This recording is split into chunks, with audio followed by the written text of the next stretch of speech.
First class అండి. ఎందుకు చెప్తున్నామంటే మా ఇక్కడ ఉన్న వాళ్ళందరికీ కొనతల రామకృష్ణ గారు తెలుసు. నేను ఎక్కడో చెన్నై మద్రాసులో ఉండే తర్వాత మా నేటివ్ ప్లేస్ తాడేపల్లిగూడెం. నేను కొనతల రామకృష్ణ గారిని ప్రేమించడం అంటే నిజంగా చాలామంది ఆశ్చర్యపోతారు. ఎందుకంటే అంత మంచి మనిషి, ఎక్కడ కనపడినా చాలా చక్కగా మాట్లాడతారు, గౌరవం ఇస్తారు. ఆయన 9 ఓట్లతో గెలిచి పార్లమెంట్లో చరిత్ర సృష్టించి మనకు ఉన్నటువంటి 7 నియోజకవర్గాల్లో ఎంపీగా ఆయన ఉన్నప్పుడు 7 నియోజకవర్గాలు 7 నియోజకవర్గాల అభివృద్ధి వైపు తీసుకెళ్లారు. అలాగే మన రైల్వే స్టేషన్లో మేము అప్పుడు శ్రీయాంజనేయం షూటింగ్ వస్తుంటే అప్పుడు అడిగాం, మేము తునిలో దిగినప్పుడు అనకాపల్లిలో 1వ నెంబర్ ప్లాట్ఫాము ఆయన వల్లే జరిగిందండి. అది తర్వాత రోడ్డు విస్తరణ కానీ ఫ్లైఓవర్లు కానీ అన్నీ బాగా జరిగినాయి. 2004లో వారు గెలిచి ఎమ్మెల్యేగా అనకాపల్లి నుంచి మంత్రి అయ్యాక చాలా డెవలప్మెంట్లు చేశారు. ఈరోజు రోడ్డు విస్తరణలో ఏం చేశారు, కాంప్లెక్స్లు అయినాయి. మరి ఎంతో కొంత నిరుద్యోగ సమస్య కూడా తీరింది. ఇన్ని రకాలుగా ఉన్నటువంటి ఆ మంచి మనిషిని మనం గెలిపించుకుంటే మన శారదా నదికి వచ్చిన వరదలకి అప్పుడు ఆయన 2009 అనుకుంటా, 2009 2004లో వరదలు వచ్చింది. ఏ పరిస్థితుల్లో ఉంది చంద్రబాబు నాయుడు గారు ఉన్నప్పుడు అద్భుతంగా ఉందండి, అది ఒప్పుకోండి. తిరుమల అద్భుతంగా ఉంది. శ్రీనివాసరావు గారు అని ఆయన ఈవో గారు ఆయన ఉన్నారు. ఆయన చాలా అద్భుతంగా భక్తిగా ఉండేవారు. అంతకుముందు మనకి కనుమూరు బాజిరాజు గారు ఉండేవారు. ఇతను వచ్చినప్పటి నుంచి ఇక దాచుకోవటమే కదా మొత్తం. ఎక్కడ ఏమున్నాయో దోచుకోవడం, నెయ్యిలు ఈ లడ్లు, జీడిపప్పులు, పువ్వులు, కాంట్రాక్టులు. ఎవరైనా బోర్డు మెంబర్ అవ్వాలంటే బీహార్ జైలుకి వెళ్ళొచ్చేస్తే బోర్డు మెంబర్. విజయసాయిరెడ్డి అల్లుడు ఉన్నాడు కదా, శరత్ చంద్రారెడ్డి, బీహార్ జైల్లో బెయిల్ ఇచ్చారు, బయటకు వచ్చాక బోర్డు మెంబర్ టీటీడీ. అంటే ఒక ఫండమెంటల్ పెట్టారు ఈ గవర్నమెంట్లో, జైలుకి వచ్చేస్తే బోర్డు మెంబర్ ఇస్తారు. చూడండి, ఎవరైనా ఉంటే మనం అలాగా ఎలాంటి పరిపాలన. తిరుమలలో ఎక్కడ చూసినా కూడా చీ అంటున్నారు, తూ అంటున్నారు. అసలు మొత్తానికి నా దగ్గర ఇప్పుడు లోకేష్ బాబు గారు రెడ్ డైరీ అన్నారు, కరెక్ట్గా టైంకి తెచ్చామో ఎదురుకుండా. నా దగ్గర ఒక డైరీ ఉంది. ఆ డైరీలో శ్రీకాకుళం నుంచి శ్రీకాళహస్తి వరకు మేము అప్పుడు ప్రచారం చేసినప్పుడు ఎవడెవడు ఏమేమి చేశాడు, ఏంటి తిరుమలలో ఏం జరిగినాయి, అవన్నీ ఒక పెద్ద కట్టే ఉంది నా దగ్గర. అవన్నీ ప్రచారంలో వాడతాం. ఇష్టమే మీకు ఒక ఇంటర్వ్యూలో చెప్పారు, చేయమనండి. ఏముంది, ఇప్పుడు అనుసూయ గారు వచ్చినా, ఇంకొకళ్ళు వచ్చినా, ఎవరు వచ్చినా కూడా సినిమా ఇండస్ట్రీలో అనుసూయ గారు ఆమె నిబద్ధతగా మాట్లాడింది. ఏది, నేను పవన్ కళ్యాణ్ గారికి ప్రచారం చేస్తాను. పవన్ కళ్యాణ్ గారు ఒప్పుకునేదేముంది? ఇప్పుడు పెళ్లి జరుగుతుందండి, నేను ఇక్కడ తోరణాలు కడతాను, అవి కడతాను, వెళ్ళిపోవాలి దూసుకెళ్ళి. మాకేమన్నా ఎవరైనా ఇలా ఒప్పుకో, ఇలా తిరుగు అనకాపల్లి అన్నారా? మన పని మనం చేయాలి. సో స్వాగతిస్తాం. అనుసూయ గారు వచ్చిన సినిమా ఇండస్ట్రీ మొత్తం ఏకదాటిపై ఉంటుంది. సినిమా ఇండస్ట్రీ మొత్తం ఓన్లీ జనసేన, టీడీపీ, బీజేపీ కూటమి ఉంది. మా అగ్రనాయకులందరూ 3 పార్టీల్లో ఉన్నారు. 3 పార్టీలు కలవటం, 3 జెండాలు కలవటం రాష్ట్రానికి ఒక శుభం, రాష్ట్రానికి ఒక అద్భుతమైన ప్రయోజనం ఇచ్చే పార్టీ. మా బాలయ్య గారు ఉన్నారు. ఇప్పుడు మన వాళ్ళందరూ కలిసిపోయారు అన్నారు. ఆయన హ్యాట్రిక్ మళ్ళీ హిందూపూర్ నుంచి. సో బ్రహ్మాండంగా ఉంది ఎక్కడ చూసినా. నేను ఇచ్చిన సర్వే 136 అన్నారు, పీకే సర్వే 141 ఇచ్చాడు. అదే వాళ్ళకి ఇప్పుడు అయిపోయింది. ఇప్పుడు పిచ్చోడికి పవర్ వచ్చిందనుకో, ఎంజాయ్ చేస్తాడు, అయిపోయాక ఎందరినీ వెళ్ళిపోతాడు. అతను is ready to SIT in opposition. ఇప్పుడు ఎవరైతే మాట్లాడాడో ఉన్నారు కదా చాలామంది బూతులు యూనివర్సిటీ ఉపాధ్యాయులు, ఆడాలు కానీ మగాళ్ళు కానీ. ఇక్కడ అందాం, ఇప్పుడు రోజా గారు ఎంత నాణయాగి చేసింది. వాళ్ళ జిల్లాలోనే మంత్రి పెద్దిరెడ్డి రామచంద్రారెడ్డి గారు మాట్లాడాడే లేదు, కొన్ని లేడీ మినిస్టర్లు మాట్లాడారో లేదు. ఈ సంగతి తెలుసు కాబట్టి ఎవడో మాట్లాడారు. సో రానున్నది అద్భుతమైన ప్రజారాజ్యం. కాబట్టి ఇక్కడి నుంచి అనకాపల్లి నుంచి కొనతల రామకృష్ణ గారు రావాలి. ఆయన ఎమ్మెల్యేగా గెలిస్తే ఈ రాష్ట్రానికి మంత్రి అవుతారు. మన అనకాపల్లి నియోజకవర్గం అద్భుతంగా బాగుంటుంది. వైసీపీలోకి వెళ్తే వాళ్ళ పరిస్థితి ఏముండదు అక్కడ. ఇప్పుడు ఎక్కడన్నా శుభ్రంగా గ్లాసులో హాయిగా టీ తాగుతుంది, అక్కడికి వెళ్తే గెంజి తాగడమే. ఏముండదు, ఎవడో పట్టించుకోరు. ఒకటే అసంతృప్తులు ఉన్న వాళ్ళందరికీ సరే కష్టపడి పనిచేశారు. నేను కొత్తగా 2020 నుంచి సింపథైజర్గా ఉన్నాను. మొన్న మధ్య కండువా కప్పుకున్నాను. కష్టం అనేది ప్రతి ఒక్కరు సీట్ ఆశించిన వాళ్ళకి సీట్ రాకపోతే బాధ ఉంటుంది. అది ఎవరైనా మనం దాన్ని ఒప్పుకోవాలి.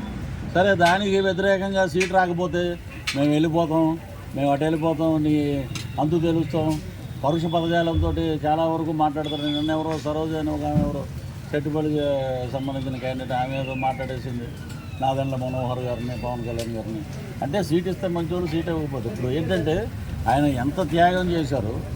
ఇప్పుడు పోయినసారి 110 సీట్లు ఇచ్చారు. 110 సీట్లు ఇస్తే ఏం చేశారు? ఆ కాపులు ఇవ్వాలన్నారు.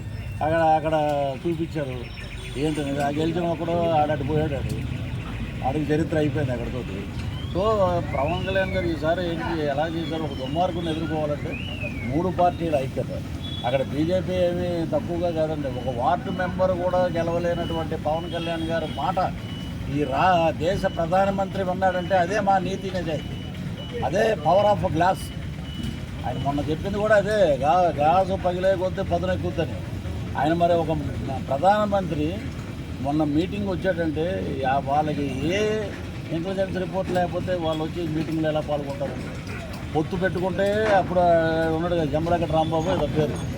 అదేంటంటే ఎవరితో పొత్తు, బీజేపీతో పొత్తు ఎత్తుకుంటుంది అన్నారు. అన్నీ వచ్చినాయి. ఇప్పుడు వాళ్ళకి పడుతుంది కింద, ఎప్పుడు ఏమవుతుందో తెలియదు. ఇలాంటి దరిద్రులతో నేను ప్రతిసారి బై రోడ్డు వెళ్తుంటానండి. నేను ఫ్లైట్కి కూడా వెళ్ళను. వెళ్ళి ప్రతి గ్రామాల్లో ప్రతి చోట నేను అడిగిన ప్రతి చోట ఒకే మాట చెప్తున్నారు. ఏంటంటే ఈసారి మార్పు తగ్గం ఉంది. 136 సీట్లు, 20 పార్లమెంట్ సీట్లు గ్యారంటీగా కూటమి గెలుస్తుంది. ఇప్పుడు ఇక్కడ ఫ్రాడ్ జరుగుతుంది. ఏమన్నా మనం ఏంటి సిన్సియర్గా మనం అద్భుతంగా ఎదుగునండి ఇక్కడ ఫ్రాడ్ జరిగిందంటే ఏందన్నా ఏం మాట్లాడుతున్నారండి మీరు? ఫ్రాడ్ ఏం జరిగింది అంటే మన రెడ్లన్నా నేను రెడ్డిగా వెళ్ళండి అని అనేసి నేను సంతకం పెట్టేసి ఇచ్చేసాను. నేను సీఎం ఆఫీసులో ఇచ్చేసాను. 3వ నెలలోనే తర్వాత నా మీద ఒక ఎలిగేషన్ వేశాడు. ఒకటి, మీరు జర్నలిస్ట్ మిత్రులు ఆలోచించండి. పృథ్వీరాజ్దే ఒరిజినల్ వాయిస్, అంబటి రాంబాబుది ఒరిజినల్ కాదు, ఫేకు. అవంతి శ్రీనివాస్ది ఫేకు. ఆడు జిప్పిప్పి చూపించాడు, అది ఫేకు. అంటే నేను ఎందుకు నాది ఒరిజినల్ అన్నారు? వాళ్ళు ఏమన్నా వాళ్ళ ఎంపీ సీట్లు అడిగాము, లేకపోతే వాళ్ళ ఆస్తుల్లో వాటాలు ఇమ్మన్నాము అంటే ఇది వాడుకుని వదిలేసే రకం. ఏంటంటే జగన్మోహన్ రెడ్డి గారిది వాడుకుని వదిలేసే రకం. వాళ్ళు ఎన్ని మాట్లాడినా ఎన్ని శబ్దం అంటున్నారు. ఆ శబ్దం ఓడిపోవటానికి శబ్దం. మేము యుద్ధం అంటున్నాం. ఏంటంటే ఓట్లతోటి మేము యుద్ధంలో గెలుస్తాం అనేది మా ప్రాపగండ. సో వచ్చేది కూటమి ప్రభుత్వం. జై జనసేన, జై పవన్ కళ్యాణ్. వదులుగా ఉన్నారు. ఇలాగా రకరకాలుగా మరి ఎన్నో కార్యక్రమాల వైపు పేదవాడి కోసమే ఆలోచించారు. ఎప్పుడున్నా కూడా మేము అడిగేవాళ్ళం, సార్ చాలా పార్టీలు వస్తున్నాయి, మీరు మిమ్మల్ని అడుగుతున్నారు, మీరు వెళ్ళిపోవచ్చు కదా అంటే నాకు అలాంటి పదవి మీద ఆశ లేదు అన్నారు. ఒక నీతి నిజాయితీగా ఉన్నటువంటి పవన్ కళ్యాణ్ గారి వైపు ఎందుకు అడుగులు వేశారంటే ఈయనతోటి ఉంటే నేను కాదు మా అనకాపల్లి బాగుపడుతుంది. అనకాపల్లి కోసం నేను ఎమ్మెల్యేగా నిలబడుతున్నాను.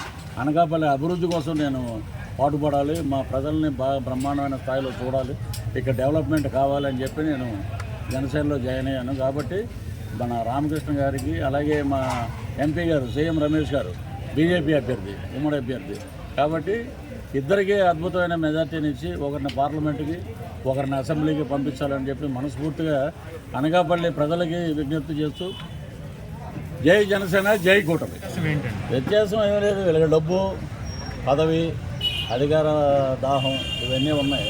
వీళ్ళు పవన్ కళ్యాణ్ గారు నేను చెప్పినట్టు వినాలని ఈయన అంటాడు. ఆయన చెప్పినట్టు వినాలని అంటే రాయలసీమ మూత మోగిస్తాడు. అక్కడ గదిలో పెట్టి 4 బాధినా కూడా ఎవరికి తెలియదు. నువ్వేవో ఇక్కడి నుంచి బ్రహ్మాండంగా కిర్లంపూడి నుంచి అక్కడ వరకు ర్యాలీలో వెళ్దాం అనుకుంటే ఇంటెలిజెన్స్ రిపోర్ట్ ఏంటి? ప్రజలందరూ కలిసి ఈస్ట్ వెస్ట్ గోదావరి చెప్పులతో కొడతారు స్వాగతం, కోడిగుడ్లతోటి స్వాగతం అనగానే ఇవన్నీ క్యాన్సిల్ చేసుకుని ప్రజల యొక్క ట్రాఫిక్ ఇవన్నీ దృష్టిలో పెట్టుకుని మేము మానేసా ఉన్నారు. అక్కడే అర్థమైపోయింది ఏంటనేది. గొంతు ఏంటంటే ఓన్లీ పవన్ కళ్యాణ్ మీద లేస్తుంది. మీది ఇచ్చి అంటున్నారండి ఆంధ్ర రాష్ట్రంలో. కాపులని చెప్పుకోకూడదు. కులపిచ్చి వీళ్ళ ద్వారానే మొదలయ్యేది. ముందు కులాన్ని మెయిన్ చేసి ఒక లీడర్స్ లాగా అప్పుడెప్పుడో మా చిన్నప్పుడు మా తాడేపల్లిగూడెం పక్కన పత్తిపాడు యువతలో ఒక రౌడీ ఉండేవాడు. ఆడు 2 కాళ్ళు పోయినాడు. ఆడ ఒక చోట కూర్చొని ఎవడైనా వెళ్తే అనేవాడు.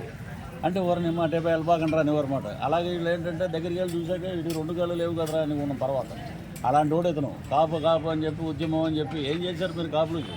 మేము అడుగుతున్నాం, ఈ జనరేషన్ అడుగుతున్నాం. ఏమీ చేయలేదు మీరు. మీ అధికార మదం కోసం, అధికార దాహం కోసం అటు పోయారు. మీరందరూ ఒక టైఅప్ ద్వారంపూడి చంద్రశేఖర్ రెడ్డి గారు, ముద్రగడ్డ పద్మనాభం గారు వీళ్ళందరూ వెళ్ళిపోయి అక్కడికి వెళ్ళిపోయి ఆ వైసీపీ ఆఫీసులో కూర్చుని ఇది కాపులు ఇలా అన్నట్టు సిగ్గు అనిపించట్లేదు. ప్రజలు అదే అడుగుతున్నారండి. 24న ఇస్తారు సమాధానం గట్టిగా. 2024 ఈ సంవత్సరం ఇంకో 40 రోజుల్లో తీర్పు అద్భుతంగా ఉంది.